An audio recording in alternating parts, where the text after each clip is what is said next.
Doubt, I'm ready. So Cecil against Raiono, the right-handed hitter.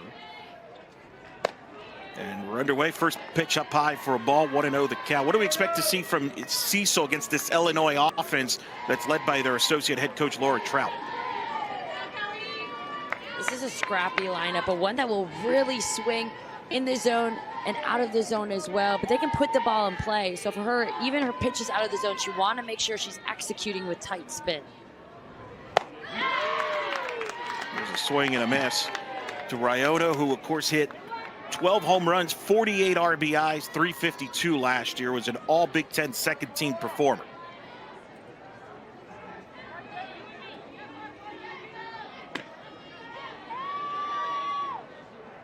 The 1-1 pitch.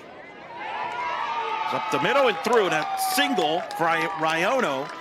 And a good start for the Fighting Illini here in the top of the first, with a single from Raiono. Raiono is built in a rise ball first pitch, but there in the drop ball, she takes it right back up the middle to get the offense started for Illinois.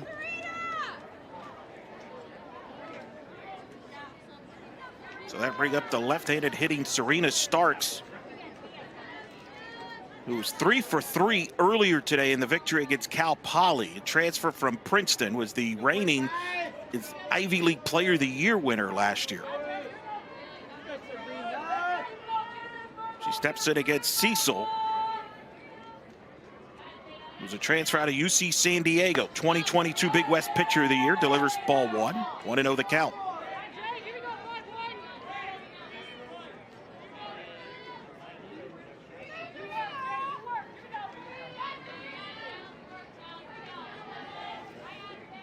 Of course, this UCLA pitching staff, very young, lost a ton of experience.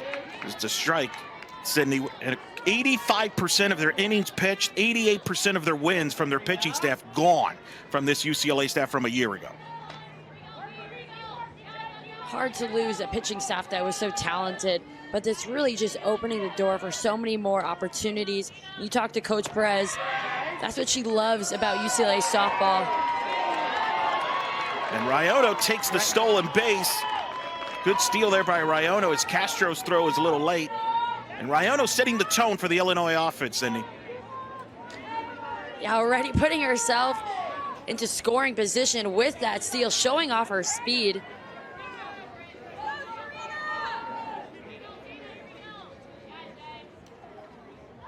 A 2-1 pitch.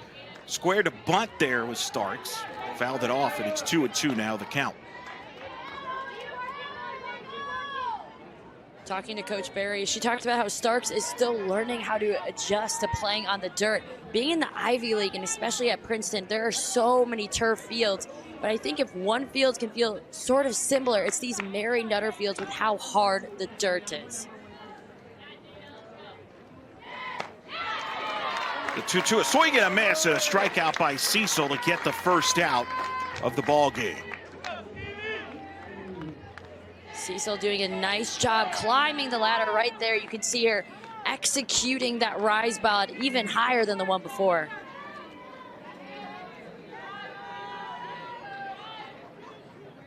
That'll bring up the right-handed hitting Stevie Need, the junior from Kansas, with a runner at second and 1 out. First pitch up high for a ball, 1-0 the count. Mentioned UCLA had a 9-8 victory over Nebraska. On Friday, they scored an incredible comeback, scored 5 runs in the 7th inning. Cecil pitched in relief in that game. Then they came back and got a 1-0 win over Northwestern. The 1-0's missed 2-0, Sydney. And of course, Tyra Perry and the Fighting Illini, they played Cal, was down 11-1, came all the way back to pull within 11-9 before falling short, and they've carried that momentum into earlier today with a 16-1 win over Cal Poly.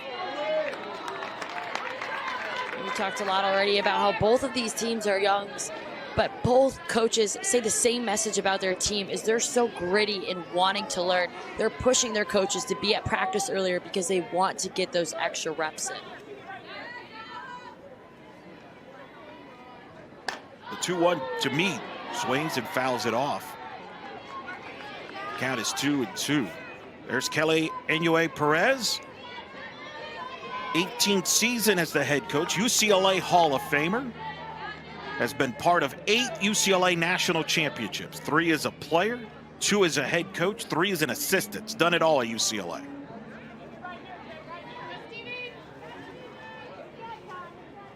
Time called.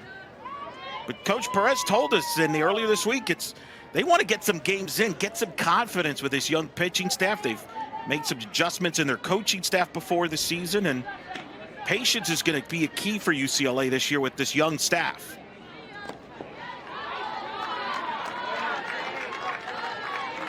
And to your point, last weekend they were in Clearwater and the games were canceled, but they got, well, we see a wonderful dig back there for UCLA, who actually has a new catcher, Castro, after Palacios is now the DP, and she was catching all the previous games.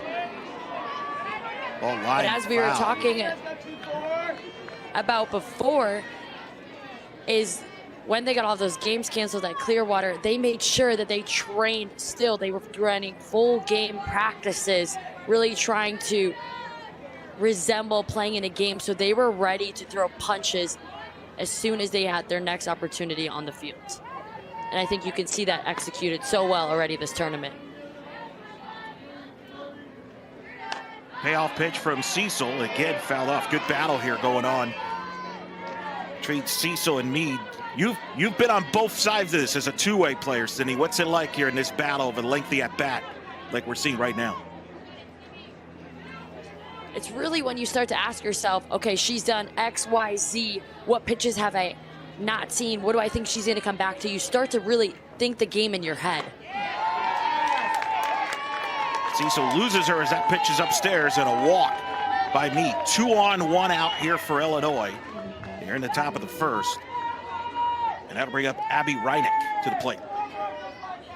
Good discipline, not swinging at that rise ball. And Illinois, one of the things they do best is they're so scrappy. Any way they can get on base, they will do so.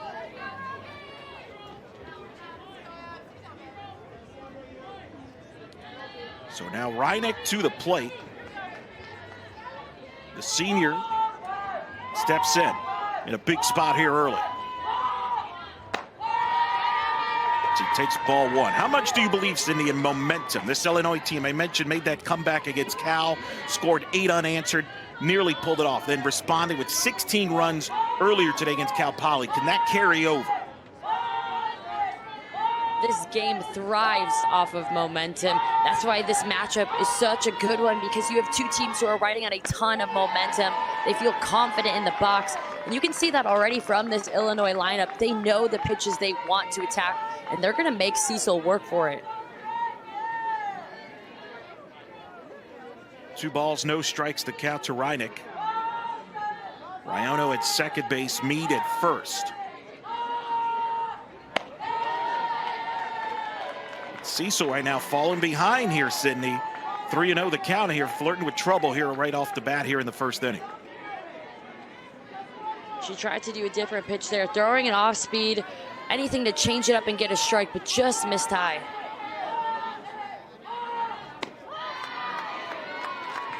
Taking all the way, there's Reinick, and it's 3-1.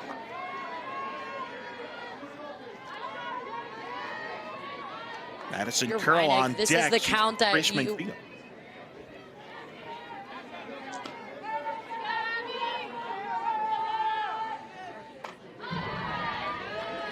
3-1's fouled off, 3-2.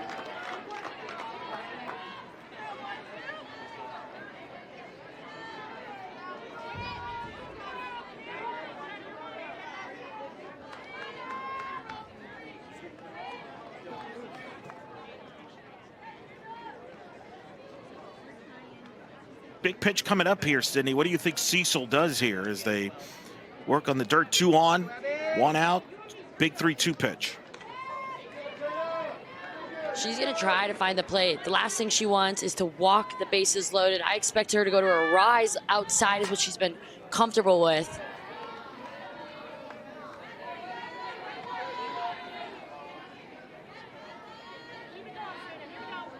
But you can tell already how comfortable these Illinois hitters are. I mean, They're doing whatever they need to do, having a little gardening in the box, calling time. All of these things can throw off a pitcher's rhythm, especially when you're struggling to find the zone right now.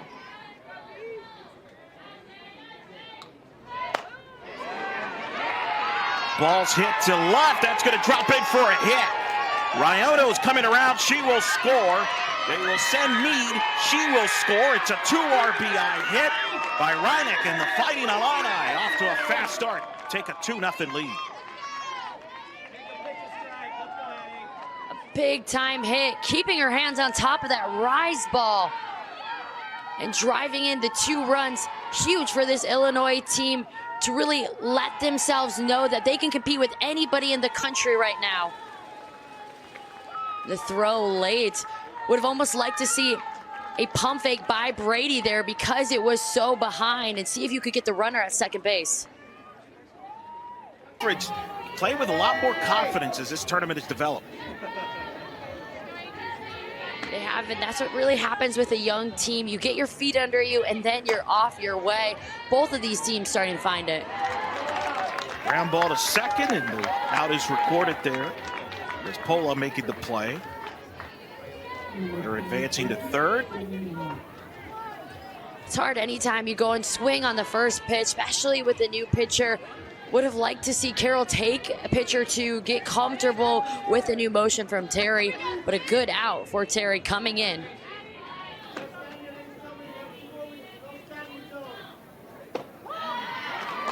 Howard, the new pinch runner for Illinois at third base with 2 outs.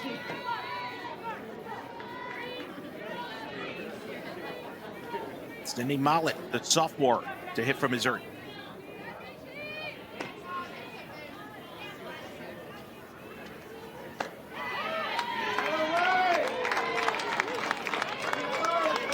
You'll see a lot of backdoor curves from Terry, really painting the outside corner for righties. If you're a righty, you either want to toe the chalk, or if you're off the plate, like you can see right here, you want to really be careful what's a ball and what's actually on the plate.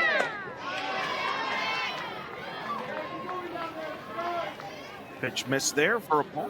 1-2. It's the first time you saw Terry climb up the ladder for a rise ball. A good pitch when you're up 0-2 like she just was.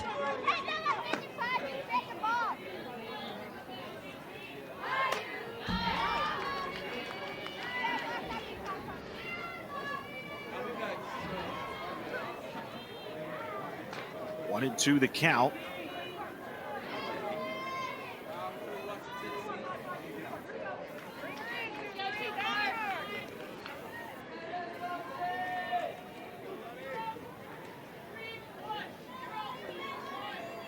Terry looks at the sign.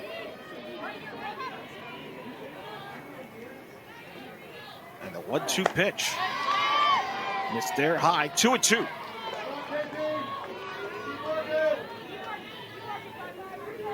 Terry, a very spinny pitcher.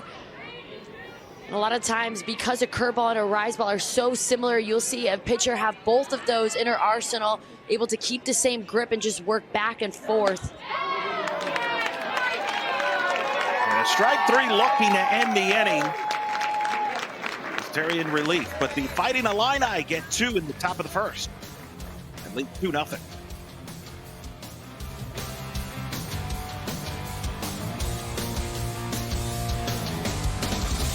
Find their groove at the plate, and is all led off with Maya Brady.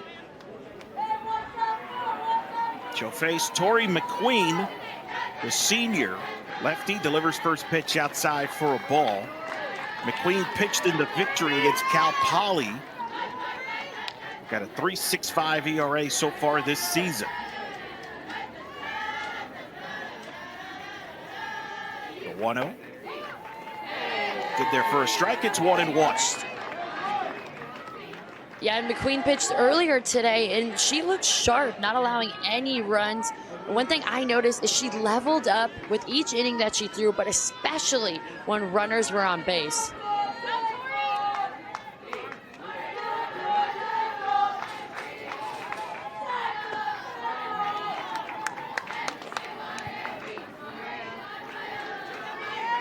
2-1 the count.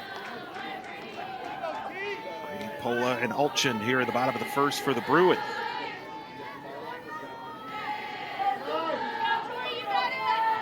McQueen.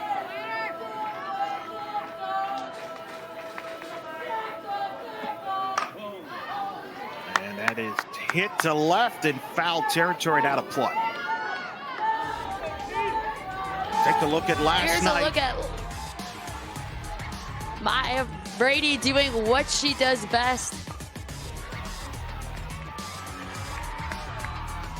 Right there, she got all the momentum that UCLA needed to get the win in San Diego State. And they were down 4 runs, but capping it off with her with the walk-off, they get 5 runs back and capture the win. Exciting for this Bruins team. And she hits it to the right side, but right to first. Mallet was there. And Brady's retired for the ground out for the first out here at the bottom of the first. Not often that you see a hitter like Maya Brady really get sped up on a rise ball inside and starts to roll it over. There you see the Fighting Illini defense with Avila, Mallet, Ward, and Carroll in the infield with Meade, Starks, and Raiono in the outfield. There's a strike to Pola. The junior, the 2-time Pac-12 All-Third Teamer.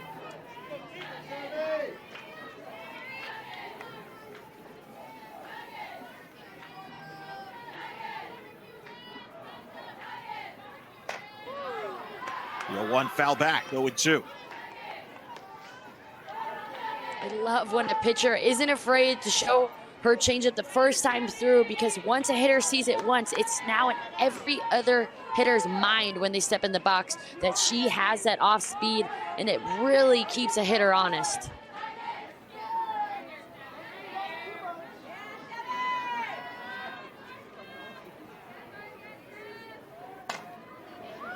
McQueen, Pola grounds to third. Carroll is there, will throw to first to retire Pola for the second out here in the first inning. A 5-3 ground out. 2 down. You'll see there, once again, another ground ball manufactured by McQueen. And if there was any Achilles heel for this Illinois earlier today, it was leaving outs on the field. But so far in this game, they've been sharp defensively. Now Ulchin at the plate. Takes low, ball 1 for Jalen Ulchin, the transfer out of Washington. Off to a good start this year, hitting .292 on the season.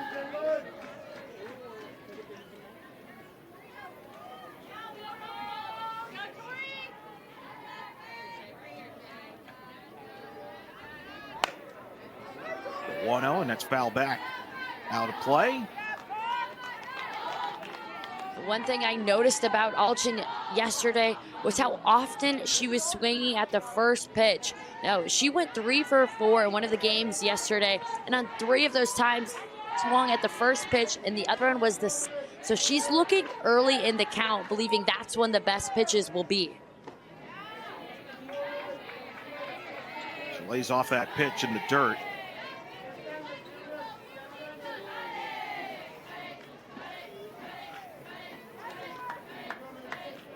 McQueen, the senior on this pitching staff.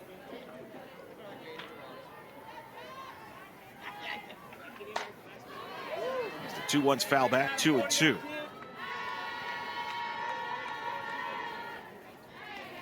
You're seeing so many foul balls already, and it's really based off the spin that McQueen has in the circle. She's a little slower, but so spinny and can be so effective in just making the ball dance.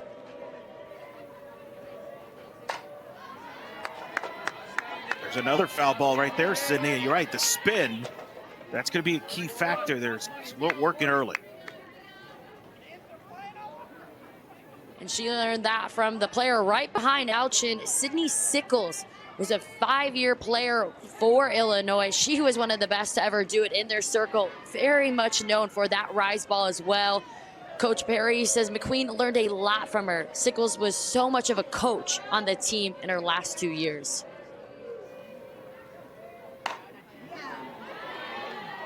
Hit foul to right side. You faced Sickles many a times throughout your career. There are many battles. Many and many times, probably more than we both would like to admit, with Illinois and Northwestern being such a big competitors, but they are always a great team, a great battle. Coach Perry always put together a tough lineup, and Sickles in the circle really kept any lineup on their toes. Foul ball is lengthy at bat. Sickles now a third full-time assistant on the Fighting Illini staff.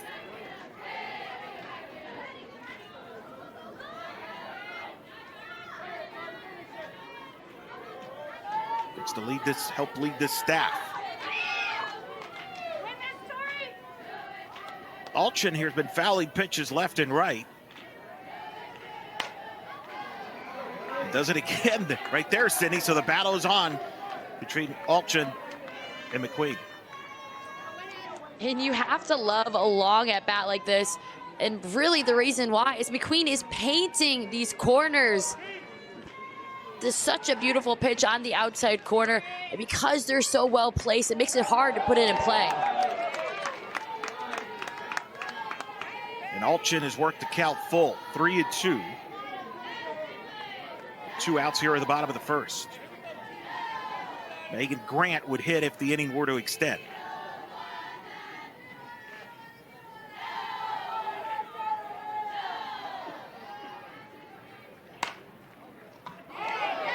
Hit to the right side, knocked down by Mallett, who touches the bag at first for the third out. A 1-2-3 inning for McQueen, Fighting Illini up 2 after 1.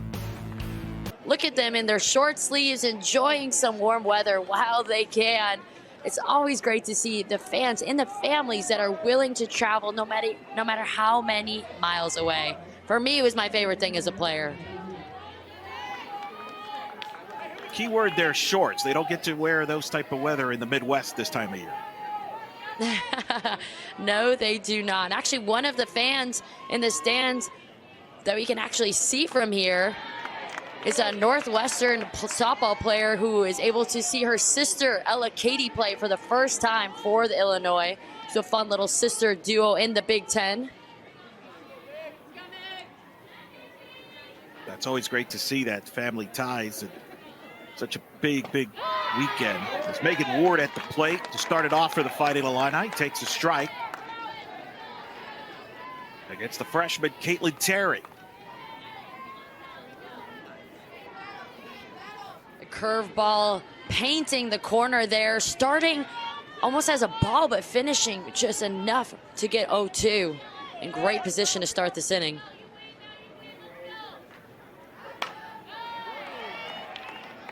That ball is fouled off.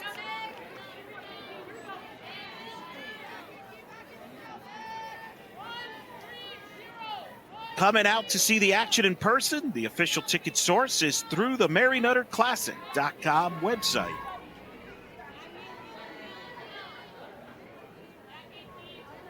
And many have used that. It has been packed all week. I mean, every stadium it seems like, especially here at Wrigley, it's been a hot ticket.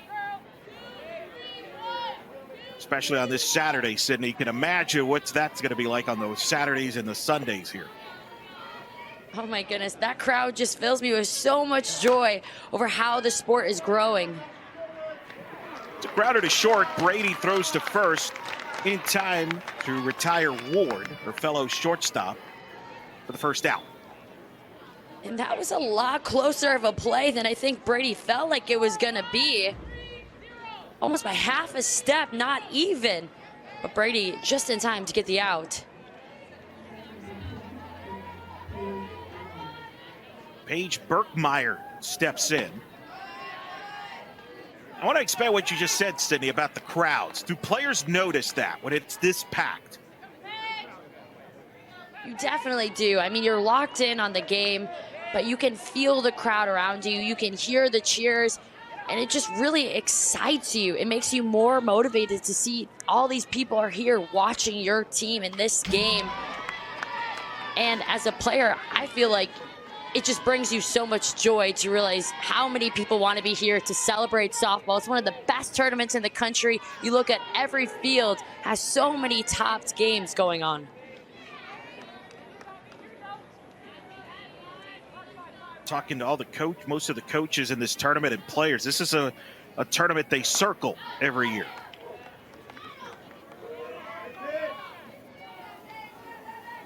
It is definitely for the atmosphere, because this really simulates a postseason game, and that's so hard to replicate really until you're in those moments, so you can go back to this tournament, remember what it felt like, remember how you communicated with the loud crowd noise, and all of that can be very beneficial. 1-2 to Birkmeyer's high. 2-2 the count to Birkmeyer, who went 3 for 4 with a home run and 4 RBIs in the victory over Cal Poly earlier today.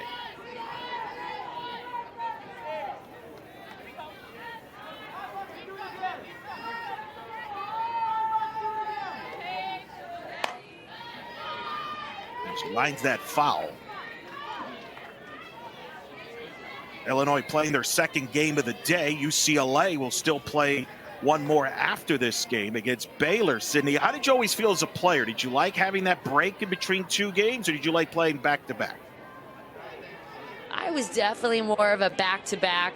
I didn't like having to re-warm up, if we're being quite honest. Sometimes those agility drills and warm-ups were a workout in itself.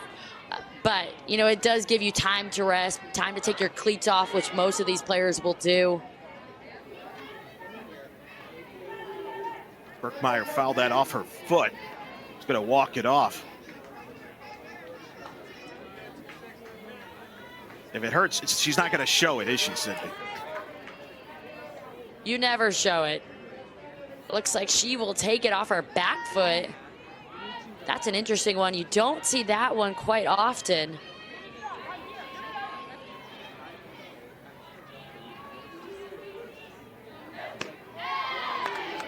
Two missed outside. It's full. 3-2 the count. Caitlin Terry, the freshman who started the Nebraska game, got a no decision on Friday. Terry already showing such great command of her pitchers and just composure on the mound.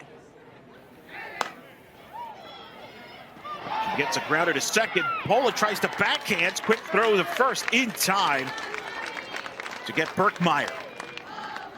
Good play by Pola. 2 down here in the second.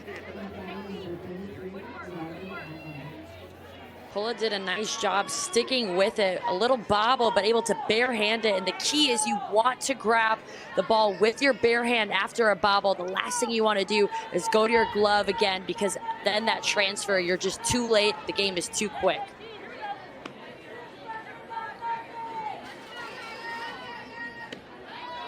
Avila takes a ball. 1-0 the count. And a lot of players there, Sydney, would rush that play sometimes when they don't get it cleanly at first, right? That was smart to pull it, didn't panic there. They definitely do, and that's where you see an overthrow, and then everything kind of goes south from there. So it's really keeping your composure, which she did in that moment. They appeal to third to see if the swing to Avila here. Redshirt sophomore out of Texas, El Paso, Texas. Second year as a Fighting Illini after starting her career at New Mexico State.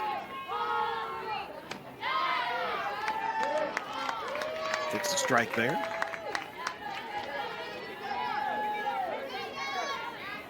That curveball being her bread and butter, the pitch she goes to when she needs a strike.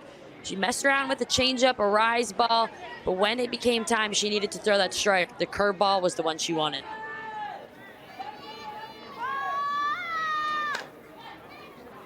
Two-1 is fouled off. The third, 2-2.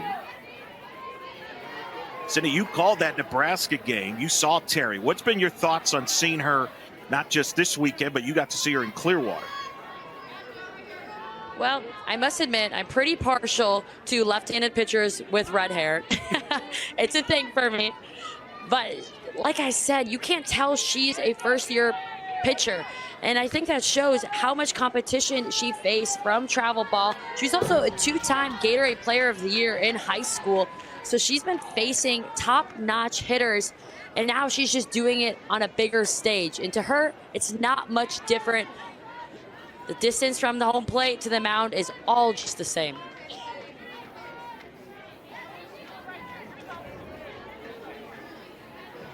Being asked a lot in the staff, a young staff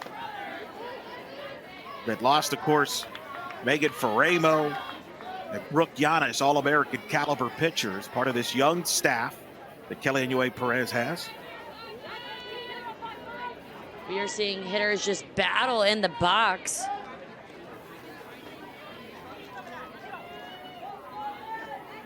And all of those extra pitches, they really can just wear a pitcher down and make her come out of a game earlier.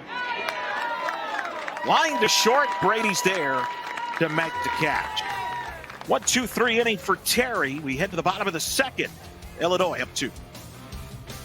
Pittsburgh State University. She later formed the business conducting softball coaches clinics throughout the United States. It was a great ambassador for the sport, dedicating her life to promoting fast-pitch softball and educating coaches. Mary earned her bachelor's and master's degree from Michigan State and was loved by many to this day. She is loved. And tremendous tournament. Its 20th year.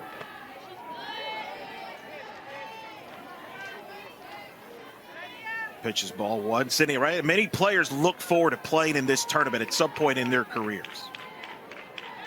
They do, especially the new heights that it's reached this year. With every year this tournament's been hosted, it's really grown. I think back to my freshman year in 2019, you were starting to get a good number of fans, but now you have fans everywhere you look. I still laugh. Last season, we were getting people come up to us asking for everybody's autographed. And when you're a kid, you ask for anyone who looks like they're in a uniform or part of a team. And I looked back at one point, and my mom had a bunch of girls around her asking for her autograph. And that will always be probably one of my favorite memories there, because in that moment, they made her feel so special. There you see an autograph right there. That could be a collector's item. It could be. All the best players. And for those girls, it's just allowing them to dream of playing on this stage one day. To see players like Megan Grant, who swings and misses, just strikes out as McQueen gets the strikeout here to open the second inning. McQueen started with the changeup and came back to it for the finish. That ball just drops off the table. So much movement.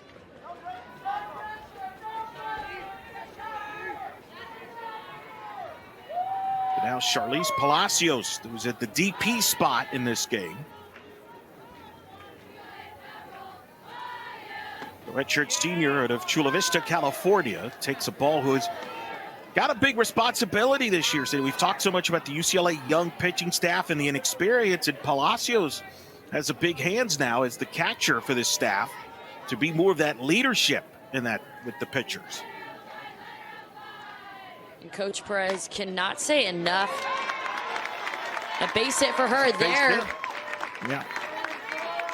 And she's doing it on all sides of the field. Going back to what you were saying, Coach Perez talks about how she's really been the catalyst with this young staff. And it gets started with her at the plate. She pulls an outside pitch, but is able to find a hole in the 5-6 gap, doing whatever she can to be a leader on this team. Jordan Woolery now at the plate. Sophomore, third-team All-American a year ago.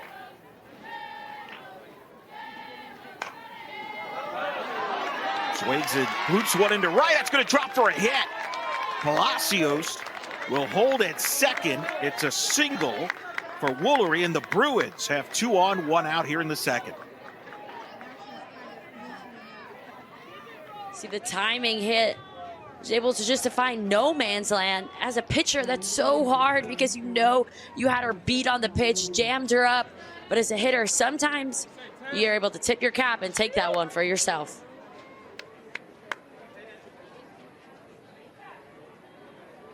For Sydney, we talked to Kelly Anue-Perez earlier this week, and she talked about the leaders on this team, like the Megan Grants and the Wooleries and the Maya Brady's, and sort of kind of carrying this team while the pitching kind of figures itself out. Lisa Fernandez, who you see right there, is running the offense this season, moving over after running the pitching staff for so long, now running the offense.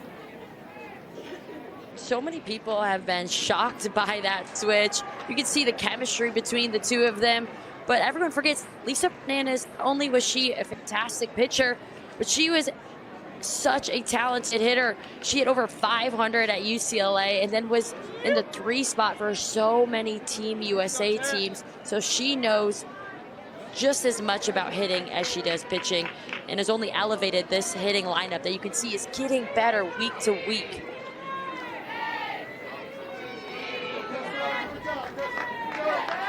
So 2 on. Bruins threatening. Meanwhile, Illinois, Kyra Perry here with head coach seeing her pitcher, McQueen, facing Tessa here.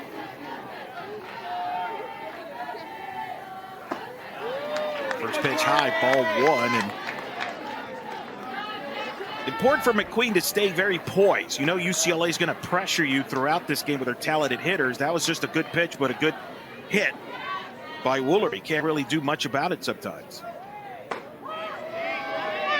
You can, and the biggest thing is you can't let it affect your confidence. You still have to believe in your pitches. They've gotten you this far, and to still trust them like she did on that last pitch.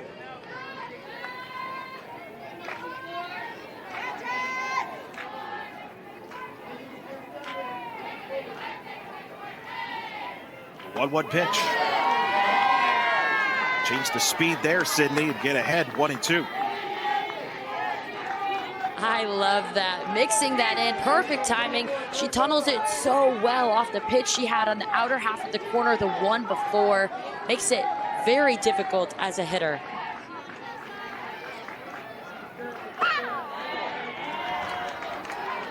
So that one outside, 2-2 the count.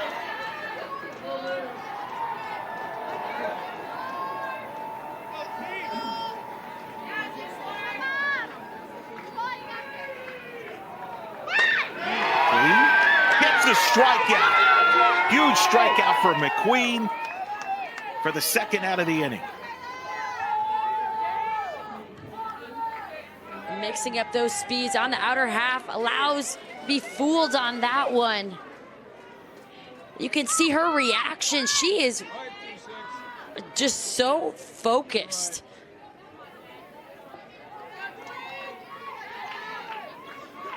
Two strikeouts in the game for McQueen.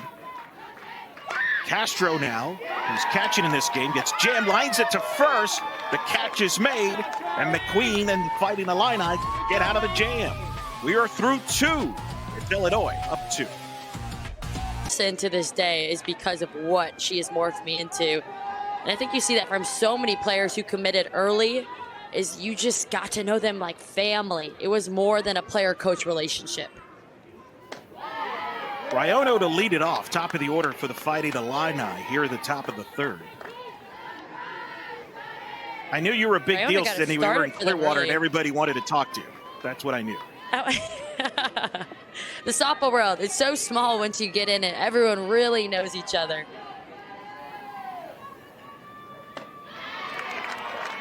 So you get a miss there, and Raiono down in the count 0-2.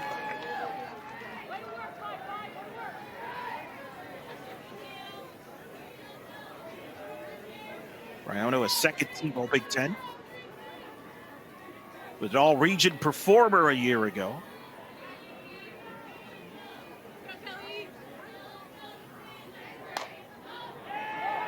It swings, it hits a high fly ball. That will drop in. It's a blooper, actually. It dropped in for a hit. And Raiono keeps on hitting. She's 2 for 2 on the day. getting on bases as the leadoff hitter are so key for this team. And another blooper in no man's land, the second, one for UCLA and now one for Illinois.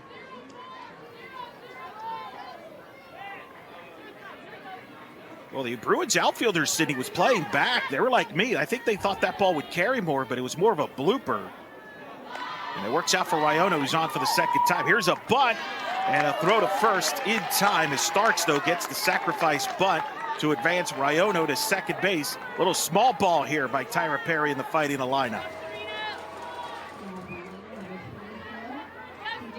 Starks doing her job, moving over the runner. It's a perfectly executed bunt, but Malauulu all over, anticipating that that's what Starks was going to do.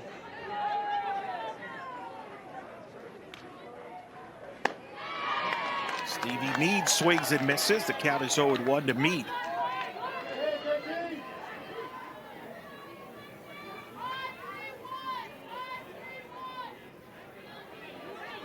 Mead walked and scored back in the first.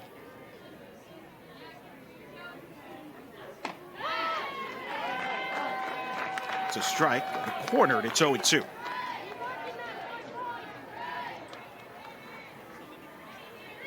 Mead's a player who has done really well for him within these last few games. She's been seeing the ball well, so she just needs to trust in herself in this moment.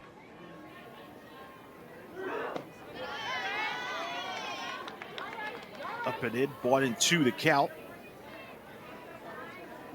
And that take right there on a rise ball is much harder than people realize.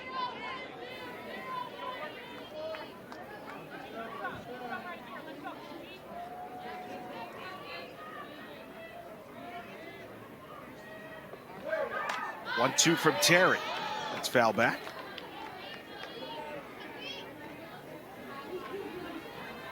You see that self-talk as she just used her top hand, really telling herself to stay on top of that, keep your barrel above the hands, knowing that Terry is most likely going to come back with a rise while being ahead in the count.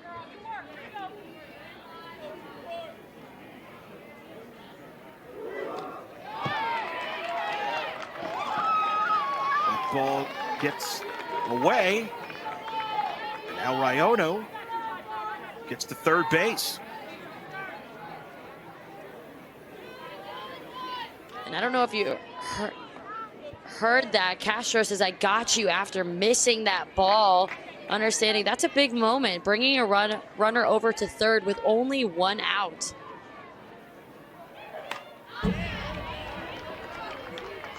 It just fouled back. You're right, because now you put the ball in play, you can try to get that run with less than 2 outs here, Sydney, as far as a hitter's concerned mindset here. It's a game changer as a hitter. With a runner on second, you're looking for a base hit, but now you can try to drive it towards the right side of the field or hit it in the outfield far enough that your runner can tag up at third.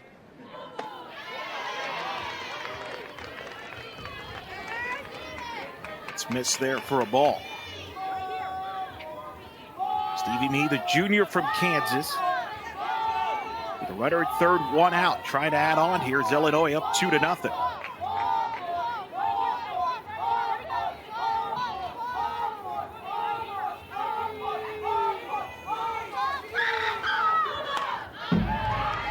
And it's fouled again. And the Illinois hitters have done a great job making the UCLA pitchers work. Cecil and now Terry, they've worked the count full, fouling pitches off, Sydney. They are spoiling, and that can be so tough on a pitcher. That one is right down the plate. She just spins out of it a little bit too much, and especially with a 3-2 count, to keep having to deliver a strike over and over, knowing if you miss, it's a free pass to first base.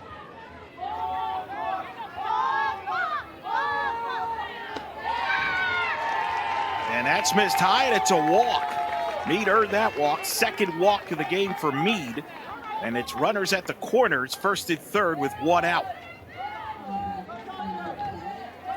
Now, I like the gutsy call with the changeup there. Just missed a little bit high, but it also shows how much confidence Coach Perez has in Terry to be able to call that on a 3-2 count.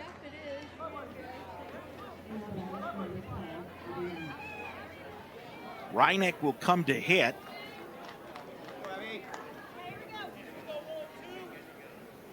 And Coach Perry was actually ejected in Illinois' game. All your softball practice needs.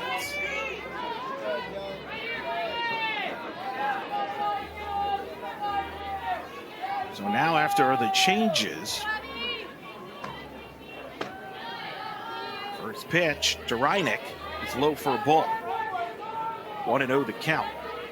There you see the Bruins defense right now set up, Sydney. Notice how second base and first are very tight on that side of the field, understanding they're the furthest throw away from home plate. They want to be able to make sure they can get it in time. Which is fouled off.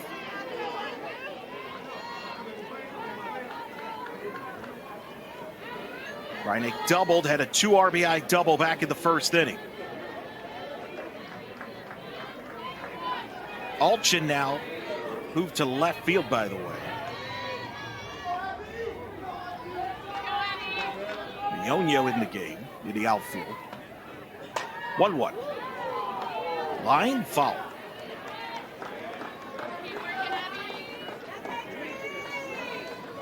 This Illinois team really keeping UCLA on their toes, putting pressure on the bases now in 2 out of the 3 innings. And anytime you're a pitcher and you know you have runners on the corner, it makes you pitch differently.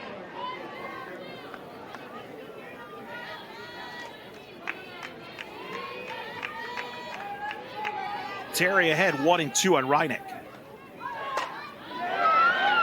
Reineck hits it to left. The catch is made. They will hold the runner. The throw comes in. And after the pouring out as Rhino is put back. Well struck ball to left field. And I agree with the runner on third base stopping, but if you're at first base, I would love to see a tag there so you can be on second base, and now you have 2 runners in scoring positions with 2 outs. I think that's a tough one, especially with an outfielder camped. You should tag because the likelihood of her dropping it is so low in that situation.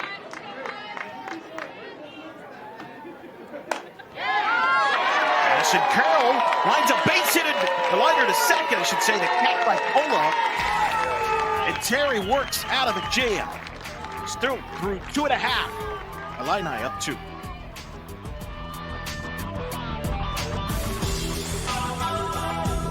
Enjoy any of these goods that fans do. So now being on the other side of it, you can bet I will have my kettle corn, my snow cone, and all the goodies during the game. Oh, that sounds like a bucket list there, full list. You got to make up for all the time we lost, but without a doubt, that first catch for the first out of the inning, that was not an easy one. Brady takes the strike. Right, the ball's not carrying that much towards right. And some of the outfielders, of course, it's very sunny right now, beautiful day, but the outfielders have to make those adjustments. Right, and a big time out when you have Maya Brady at the plate now. And Brady tomahawks one to right. That's going to drop for a hit. It gets past Ryota. Brady rounding first, going to second. She's eyeing third base. And Brady's going to think about going home, but goes back to third.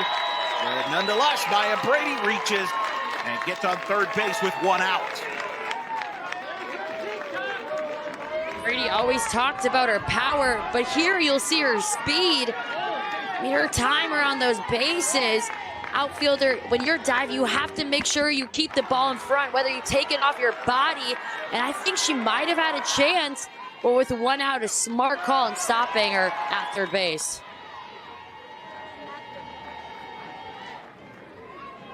Hindsight's 20/20, but Ryota probably better off just to concede the single there and not dive for that. Yes, especially when you have a lefty up to bat. Now your one job is hit it to the right side of the field.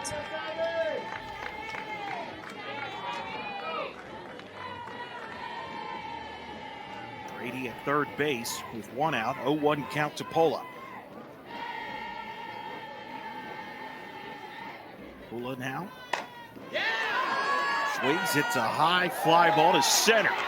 Starks As Brady's going to come into school, it's going to be called a sack fly as they're going to call it out. We got a bit of a question mark here of what happened there, Sydney. I think that one's going to stir up some discussion. Starks in center field. She makes the grab initially, but then drops it. The umpire saying it was a pop out before the drop, but either way, Maya Brady scores and the Bruins cut the deficit.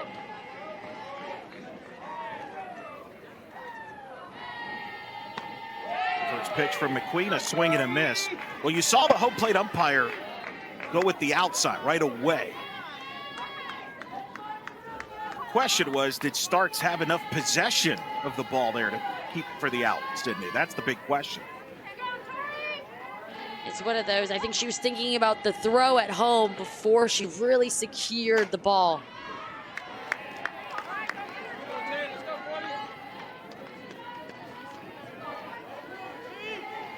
Alchin down in the count 0-2. You know, while we get the enjoyment of a replay, these games do not have that. So whatever the umpire says, it's final.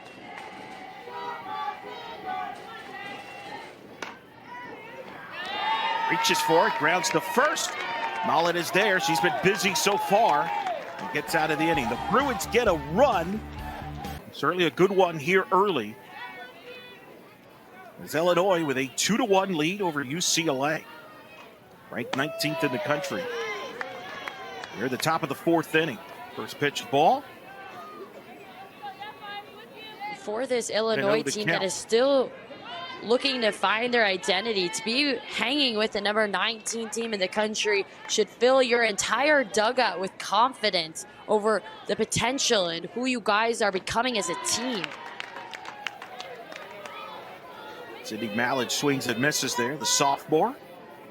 1-1 the count. Of course, Illinois is just happy to be playing games. They've lost 5 games already this season due to Mother Nature. They lost a couple in the Auburn tournament and lost 3 games in Leesburg, Florida. So they're just happy to get good weather and games in Sydney this week in Mary Nutters. They try to figure out who they are. I felt like every college softball team that played in Florida last weekend walked away without having nearly as many games as they hoped for. UCLA being one of them, rained out on Saturday and Sunday. 2-1 pitch is high, 3-1. Tyra Perry's led Illinois to 4 NCAA tournament appearances, most recent in 2022. Got a young team she's excited about this year. They think they could surprise in the Big Ten. And that's a tie for a walk. So Mallett is on here in the fourth. This Illinois team doing a good job about not trying to do too much. They'll take the walks when they can get them, and that is leading them to have a lot of success so far in this game.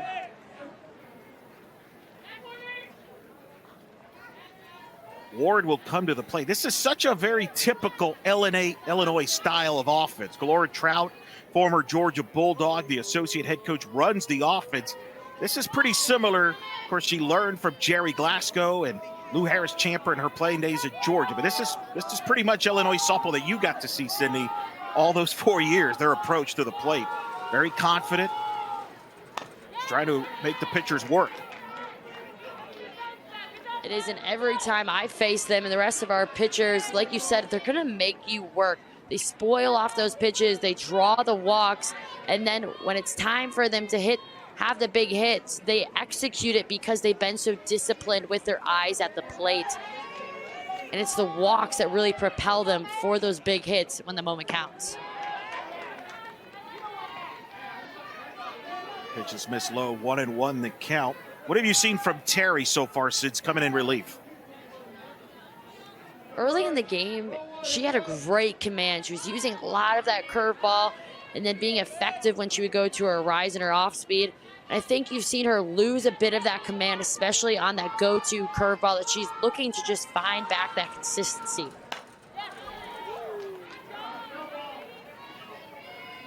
Baseline foul there. 1-2 to count. You mentioned it just a minute ago about Illinois wanting to shock a lot of people in the Big Ten. I think that is one conference that is going to have so many battles. You look at these teams feel so evenly placed, and I think you're not going to see as many series sweeps, but a lot of 2-1 splits throughout the Big Ten season. And she strikes out there. Good pitch from Terry to get the first out in the fourth inning. And on cue, she comes back with a sharp curveball.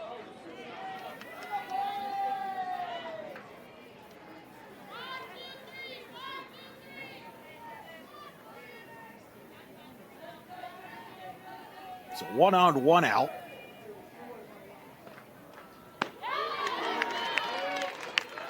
Good pitch there to get the strike. 0-1. Berkmeyer grounded out in her first at bat.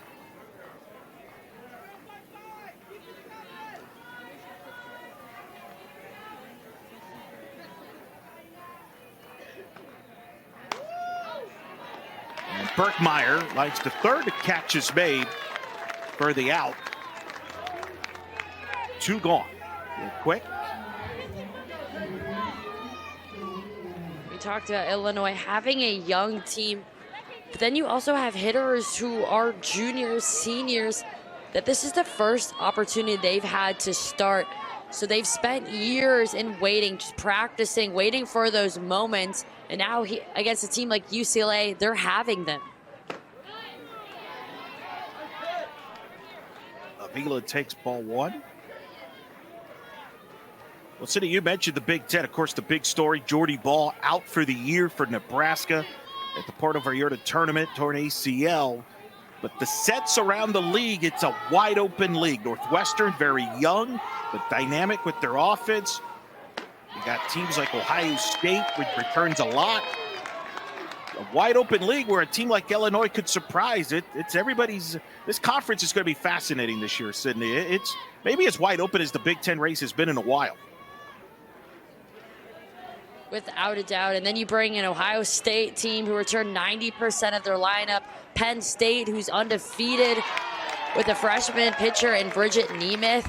I mean, you have so many new faces to learn in the Big Ten, and I think it's going to make for such an exciting year because every single series is going to matter because you're not sure which team is going to come up with it. And I know personally, I cannot wait to follow it.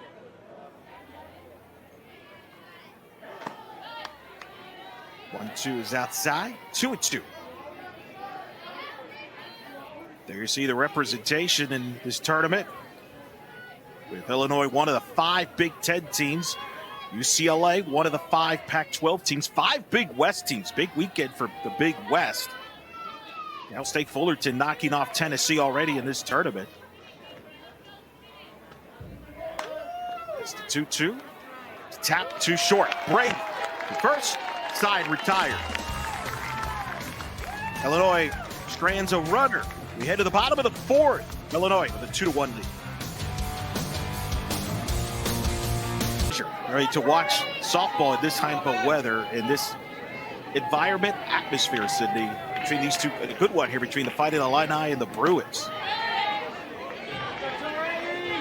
It is, and you can see McQueen starting off Grant on that changeup, the same pitch she started her off with last at bat and ended with her for a strikeout. Facing Megan Grant. It's low for a ball. What's been working for McQueen from what you've seen so far through the first 3 innings? She's very specific in how she's pitching all of these hitters. You can see in Grant, she's throwing a lot more of her off speed. But then on other ones, she's throwing that rise ball tight and in on their hands. Not many of them able to barrel up because of how well she's painting the corners. She's down 2-1 the count to Grant.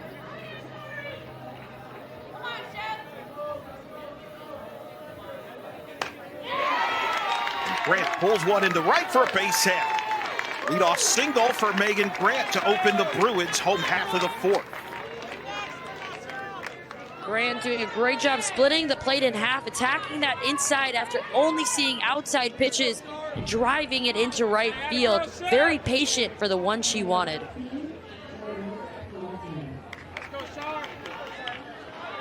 Now Charlize Palacios to the plate.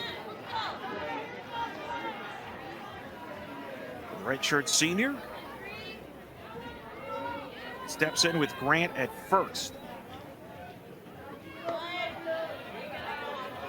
Of course, the Bruin lineup now seeing McQueen the second time in the order, Sydney. So interesting to see the adjustments they make against McQueen the second time through the batting order. It always is. And right now, McQueen has started off the last two hitters with off speeds, which makes me wonder, is that her game plan second time through? But also, as a pitcher and you're seeing so much success, you don't want to fix what isn't broken as well. Palacios singled back in the second inning. It's ahead 2-0, swings and finds a base hit into left. And the Bruins get back-to-back singles. Trying to start a rally here in the fourth, first and second, nobody out. This pitch wants to go inside, but never quite gets there, more so on the middle part of the plate. And that's where McQueen was getting so much success earlier, because every single inside pitch was a foul ball. But these last two have been plated more, which has allowed for the hitters' barrels to find those base hits. Now, Tyra Perry's coming out, but she's talking to the infielders here, Sydney. And of course, you've got the new pitching coach, Kirsten Verdon, came over from Wisconsin. She's the pitching coach, former DePaul great. She's handling the Fighting Illini staff. It's kind of unique. Coming over from Wisconsin to Illinois, stayed in the conference. Taking over this staff for Van Studerman, who's now the head coach over in Texas San Antonio. And Coach Verdon did great things for Wisconsin's pitching staff. And I know Coach Perry said it's been a fun ride, understanding what she did with Wisconsin pitchers, but watching her make a unique staff here at Illinois and develop them into even something different than what she had before. You see that in the relationship she's already built with her pitchers. Keep up with USA Softball all year long at www.usasoftball.com. Finding local events, USA Softball National Championships, and the latest on certified equipment is just a click away. Are you a top 12 and under player? Sign up and try out for the USA All-America Games.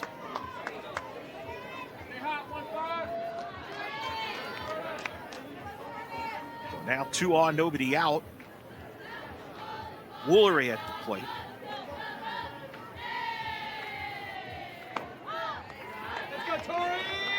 So there's a strike. And one of the things Coach Perry told me, Sydney, was the fact that Verdon, having obviously been on the Wisconsin staff, gave her some feedback from the outside as far as scouting the program from what she saw from the outside. And there's no better feedback than that, than someone who's faced your team and had hitters against your pitching staff. And I bet you that's only developed them in knowing what the other side of the scouting report is.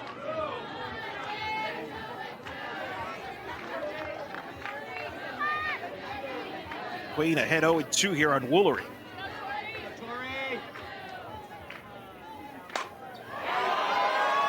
That's a high fly ball, deep center field. That ball is gone. See ya. A 3-run homer. As Woolery, the Bruins take a 4-2 lead here in the fourth.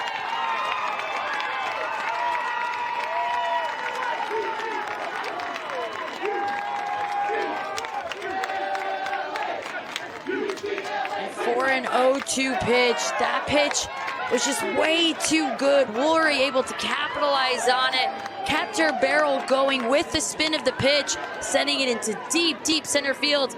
And the center fielder, Starks, takes a little bit of the fence with her on it as well.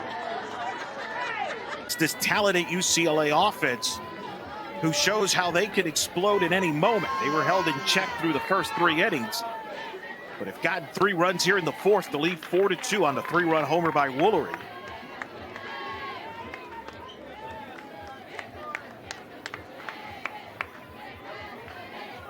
see now how Wiles does in relief to keep the Fighting Illini in it. That's low, but McQueen threw some good pitches, but made 1-2 mistake that she'll think about against Woolery there, Sydney. She did. I thought overall she did a nice job keeping the hitters off speed and off plane, but ultimately in that last inning, that 0-2 pitch, not being able to get it out of the zone enough is what was kind of the nail in the coffin. But still, a tremendous performance is something she can really learn from, what worked well against a very talented UCLA lineup. Pitch there, it's 3-0. Tessa Milalalu. You can see Wiles trying to find her timing, shaking out her arm a little bit. Sometimes coming into these situations, you're too tight, and as a pitcher, you just have to relax, starting with your arm, loosen it up. Now she get the 4-pitch walk. So the Bruins trying to keep on add on here. Get the walk.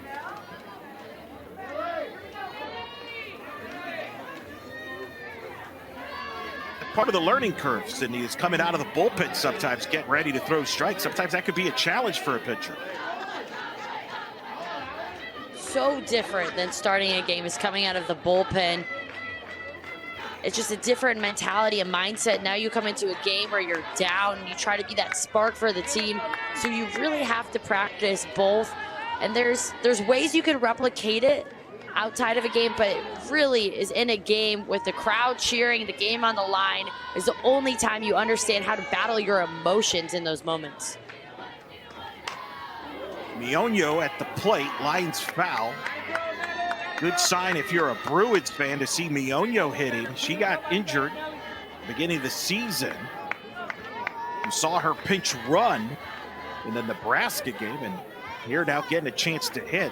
This is a Bruins team, Sydney. It's had some injuries on their offensive side. They have not been at full strength offensively to go along with the youth and the pitching. Been part of the challenges that Kelly Anue-Perez has talked about, the adversity they faced early on in the year. Mionyo grounds to short. A throw to first just in time to get Mionyo. Nice play by Ward, the shortstop. Runner at second now and one out. Bang, bang play here. Just the speed. The shortstop fields it cleanly with a quick reaction. And that's a close one. You could tell even Mionyo thinking that she was safe, trying to throw it up with her arms. But a good job by Wiles just pitching to her defense. And, talking about that situation, a lot of ways teams, or at least we used to replicate these situations is you would have in practice runners on the base and practicing situations where you had to come in. And right there, the replay shows just how close it was. I think she was out, but it was bang, bang. And great job by our umpiring crew. Those are hard decisions to make. But back to those situations, the only way to replicate them as a practice is when you put runners on and you put those counts in your mind and you try to replicate it as best as you can on how to get out of these jams. Bruins going to a pinch hitter, Ramsey Suarez, the sophomore from California, who started in the Nebraska game in the DP spot, is going to hit here for Stevens. She takes ball one, 1-0 the count.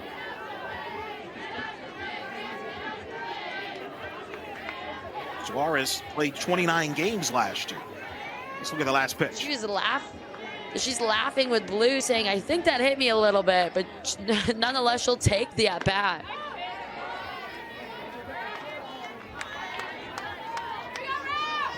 Strike, 1-1 the count. Suarez stepping in here with his runner at second and one out.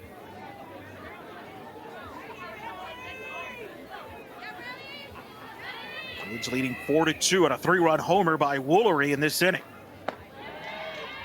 That's high for a ball, but it was interesting to hear Kelly Anue-Perez tell us, Sydney, that she's happy they're facing the adversity now. She felt last year they didn't face adversity until it was too late, and felt that contributed to their abrupt end in the NCAA tournament, going 0-2.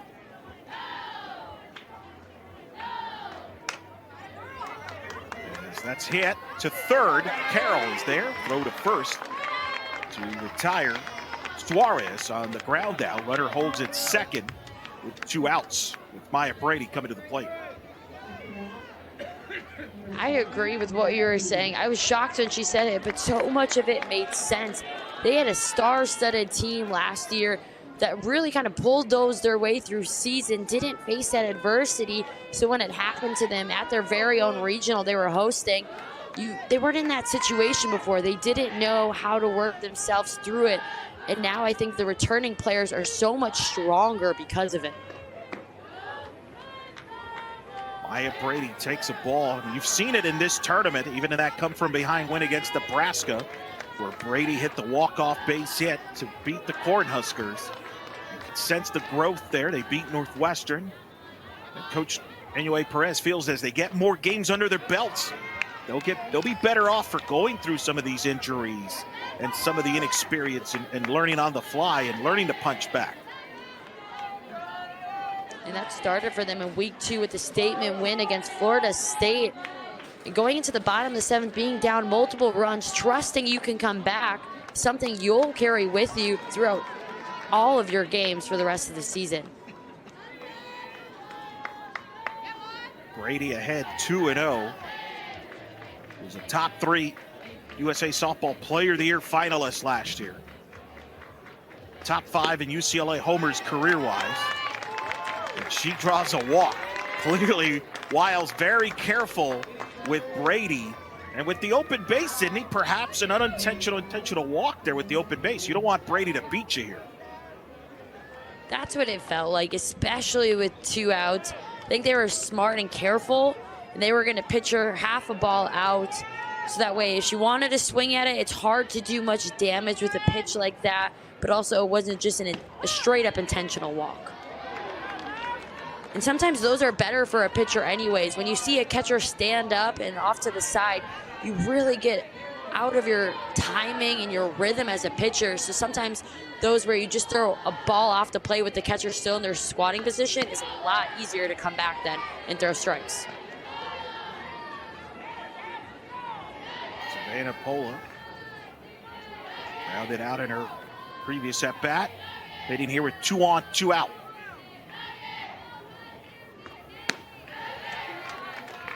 Pola could be a key player for the Bruins, Sydney. With Brady leading off, she might get a lot of opportunities similar to this, where teams pitch around Brady and go after, make her beat them.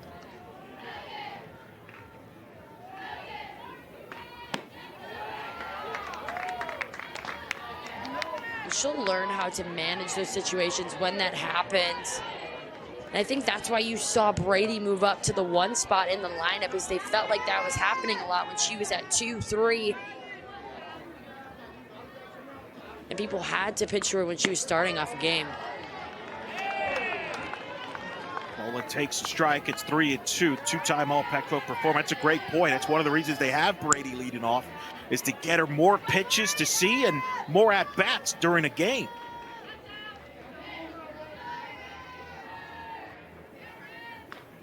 Payoff pitch.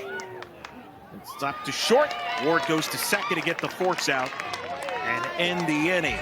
But the Bruins get 3 runs, Sydney, on the 3-run homer by Jordan Woolery.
Leading softball brands, Eastern and Rawlings, have a new Ghost Advance and Mantra Plus bats. And do you want to increase your bat speed, reduce tension, and take your game to the next level? The Airwave Performance Mouthpiece delivers these benefits and more. Check out the Airwave. There it is, looking right there. Get a chance to check that out. Top of the fifth, Bruins with a 4-2 lead. Eric Lopez alongside Cindy Supley. Terry now, who has a lead to work with, delivers a first pitch strike. It's 0-1 the count. Raiono, the top of the order for the Fighting Illini. Raiono to lead it off. We'll see how Illinois responds here, Sydney, after leading most of the way and then giving up the lead on the 3-run homer by Woolery. Raiono being the leadoff, this is now her third time she's also led off an inning, and twice in her two previous ones she has had two singles. So really just been that spark for Illinois, looking to do it again for a third time.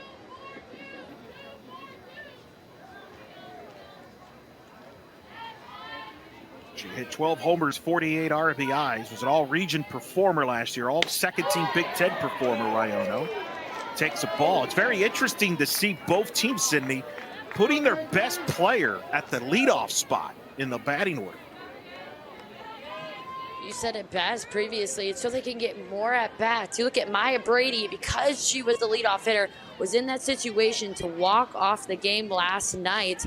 And Raiono now having her the third at bat. I mean, she already has 2 hits. You want to see her as many times as you can. She grounds one to second as Pola will underhand to first in time to get Raiono, who's retired for the first time in this ball game. One out here in the fifth. And you know, Eric, we had a chance to talk about me, but I want to talk a little bit about you and all the things you're doing in softball right now. A play-by-play broadcaster specifically for UCF, but you also have your very own podcast where you're the host of In the Circle Softball. And I think you've talked about to just about every single college coach in the country already, and season just has begun. Yeah, I appreciate that. Yeah, we've been on the podcast for 8-9 years, have a million, tons of guests from around the sport. You have not been on. We're going to have to change that. We're going to have to get you on the pod in the near future.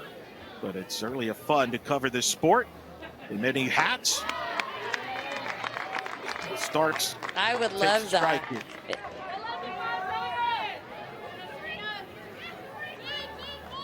I'll reach out to your agent. Get you on the show. It sounds like a great deal. And you can never run out of people to talk to in the sport of softball. And right there, she gets called on going. Wow, Big Starks second called out on strikes here. You can tell right there. She knew it from the moment. She's pointing, saying she went. Terry putting away the leadoff and the 2-hitter. So big out there for Terry to get Starks. 2 up, 2 down here in the fifth.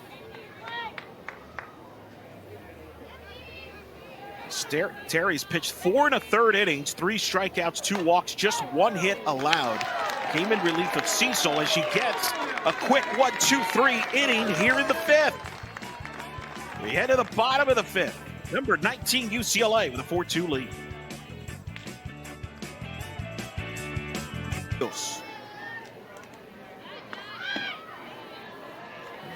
Takes the first pitch for a ball, 1-0 the count. Bruins' third time through the lineup, but the first time against the new pitcher in the circle. And for Alchin, that might not be a bad thing, but Queen was keeping her a little bit off balance, and this one is more type of her pitcher. Lauren Wiles, who came in relief of McQueen in the 4th inning after McQueen was knocked out with the 3-run homer by Woolery, her first homer of the year. In fact, Woolery had not hit a home run in 54 at-bats prior to that homer. 2-0. Bolton pulled with the right, just foul. You could tell by the crowd that that one was close, hearing a lot of the oohs, wondering if it could have went either way.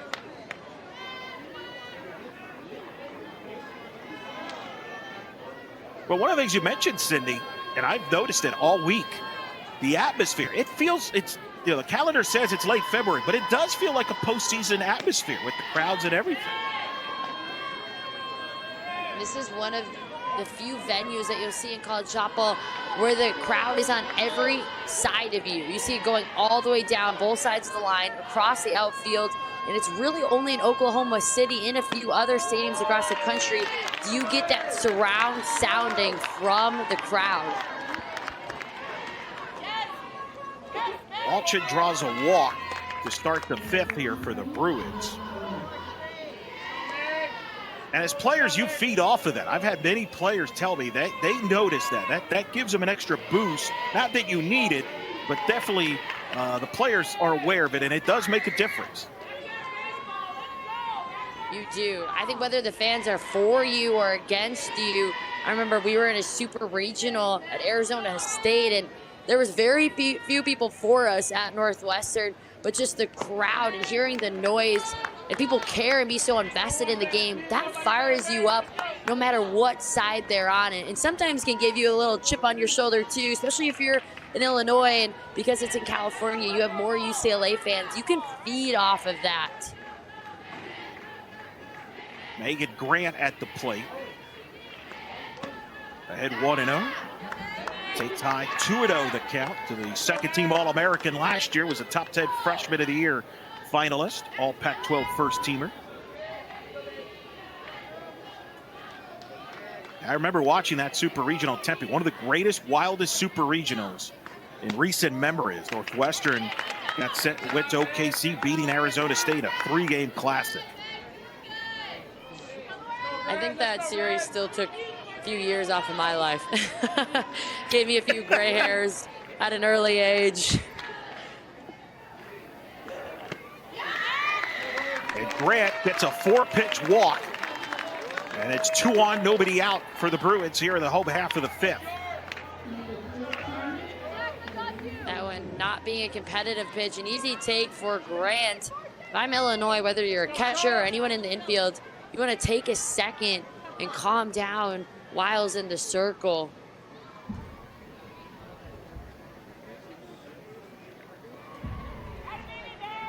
And it looks like they are doing just that. Coach Verdon understanding the importance of this moment. Illinois is still very much in this game, 4-2. Now with having 2 runners on, she's telling her to trust her stuff and just pitch the way that she knows how to pitch.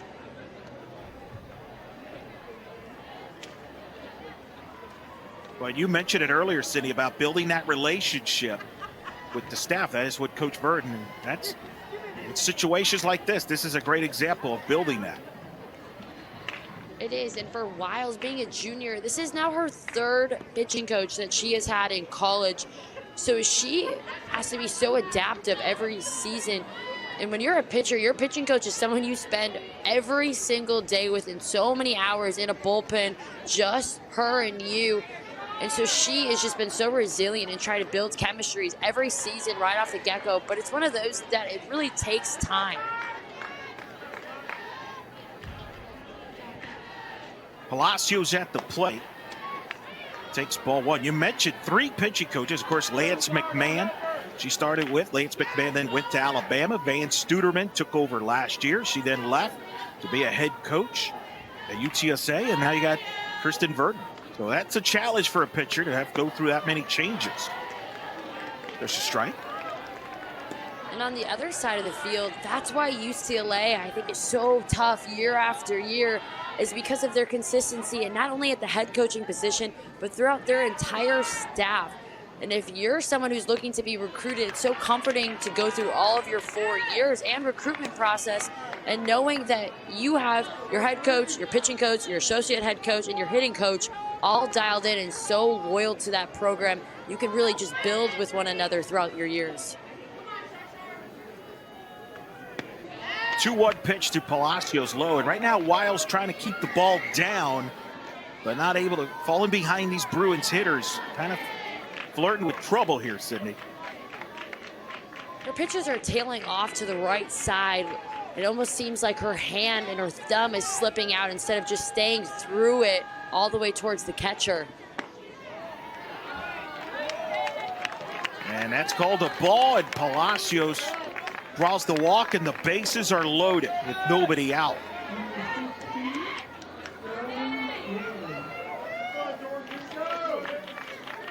Watch right here, the hand that I'm talking about, her right hand, you see it just tailing a little bit to the right, which just doesn't allow the ball to stay straight and catch enough of that plate for a strike. That one was one of her better pitches. I think it could have went either way, but now you're in a tough situation. Bases loaded, 0-0. You have to find a way to find the zone.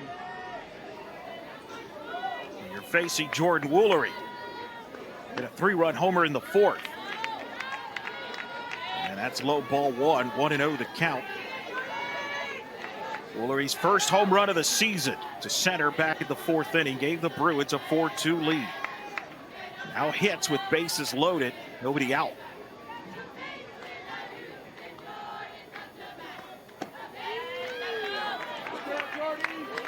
This low 2-0.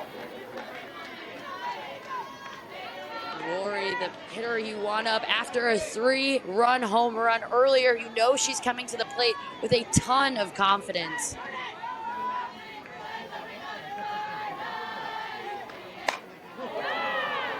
The 2-0, Woolery hits a high fly ball to right. It's going to stay in the park as Raiono makes the catch. That will be deep enough to get a run in. Fly out there by Woolery. Just missed that one, but he does get a run. Give a 5-2 lead for the Bruins. Because Woolery hits it deep enough into right field. Runners on second and third able to tag up, and a run is scored. And Grant, who is on second base, did a nice job getting to third base. And now they have another hitter that's only 60 feet away with 1 out from scoring.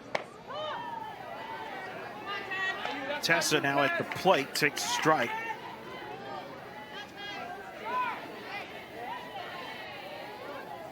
As Wiles trying to settle down here, try to minimize the damage.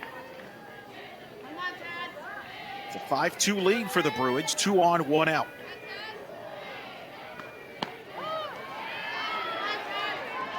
Wiles quickly ahead, or even ahead here against Tessa.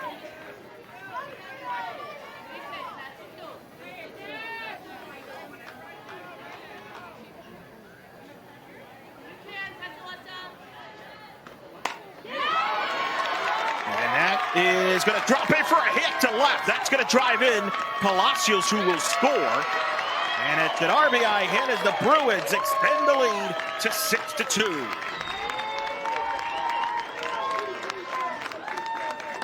Ulu on that outside pitch goes down to get it with her back shoulder into left center.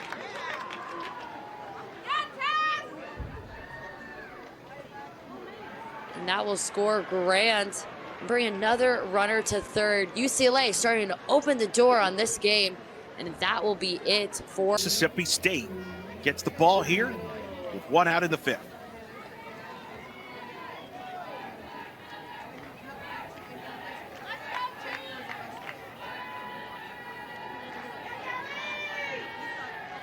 Runners at second and third. Mionio at the plate. Takes ball 1. So a 6-2 lead for the Bruins. Trying to break this open. They have Palacios at third and Mililalu at second. And Mionio at the plate takes a strike 1-1. for Bauer, it's all about how quickly can she grow this season. As you mentioned, came from Mississippi State, but she did not pitch competitively in 2 years that she was there. Now, she was under some tremendous coaching and a pitching coach that now is at Virginia Tech. But for her, she didn't really get those opportunities. So Coach Perry just wants to put her in situations where she can start to get experience because she knows the level of growth that lies within her. 1-2, Miono taps it to third, foul. Well, Coach Perry told me before the season, Bauer was a key pitcher for them. They need her to contribute to this staff for them to have success this season. And she's a pitcher that in travel ball in high school is always very dominant. So Coach Perry knows the pitcher that lies within her, and they've started to see sparks of that within practice, especially in fall, building with her in her craft. Yep, over there for a hit. That's going to get a run in. Throw to third, not in time. It's an RBI hit for Miono, and the Bruins extend the lead to 7-2.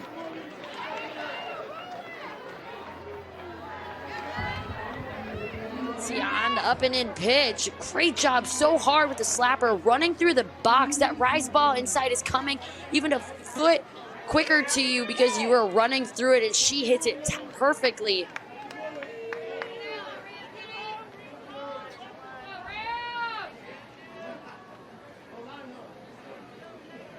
Ball got a piece of that Carroll's glove, which probably saved that second run to come in. But that ball goes into left field. There's a runner going, Miono. She gets purposely caught here. Fighting a line, keep looking, but nothing doing. So there you go, Sydney. There's that double steal attempt where the teams try to score a run. Ward as a shortstop, it is your job to run the hitter back, the runner back to first base, while keeping eyes on Malau Ulu, who's at third base the entire time, and she's able to do that. Suarez hits a fly ball to shallow right. Coming all the way in, Rayono to make the catch. Runners hold for the second out of the inning. So far, Bauer doing a nice job not letting any more damage be done, getting that big second out.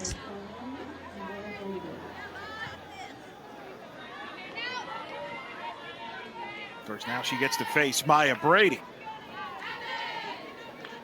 who hits with 2 on, 2 out.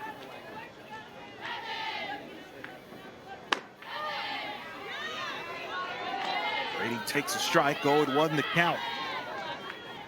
The 2-time All-American had a triple in this game, 1 for 2, hitting .393 in the young season.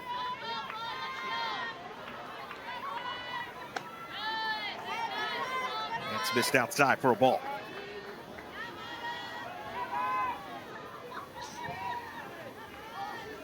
Brady hit her 57th career home run against Nebraska to lead off that game. 5th all-time in UCLA in home runs. Stacy Newman-Denise, the all-time leader at UCLA with 90. Brady looking to add on to it. Hits one to deep center. You can kiss it goodbye. Maya Brady with a home run. Send that to deep center. And the Bruins with an exclamation point on the Brady 3-run homer. Brady, number 58 on her career.